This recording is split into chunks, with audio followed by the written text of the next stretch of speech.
और एक थोड़ी रहस्य की बात और याद आ गई, वो भी कह दूं।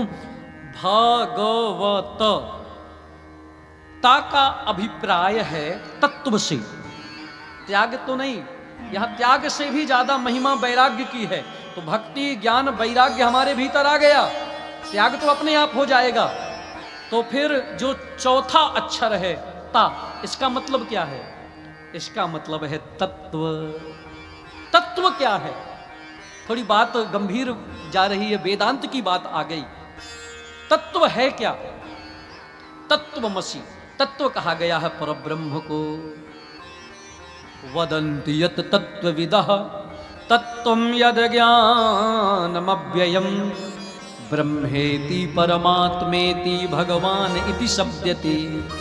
उस तत्व को ही ब्रह्म कहा जाता है, उस तत्व को ही परमात्मा कहा जाता है, उस तत्व को ही भगवान राम कृष्ण के नाम से जाना जाता है वो तत्व। और जानने के मार्ग भी अलग अलग हैं। तुम ज्ञान मार्ग से जानोगे तो उसी तत्व को ब्रह्म कहोगे। जैसे आदि शंकराचार्य भगवान हुए, उन्होंने ज्ञान के मार्ग से कहा सोहम ब्रह्मविद ब्रह्मैव भवति। ब्रह्म को जान करके जीव ब्रह्म हो जाता है। जो वो सो मैं, वही है शिवोहम सोहम।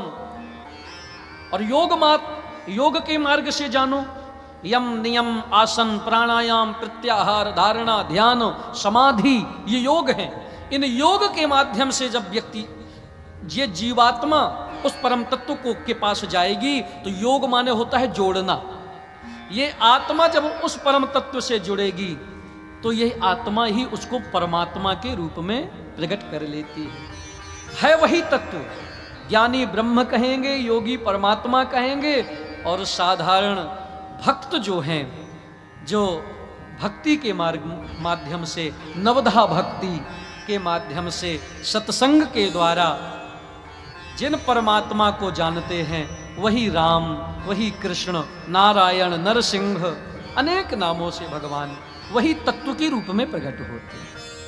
तो भागवत की महिमा कितनी अद्भुत है।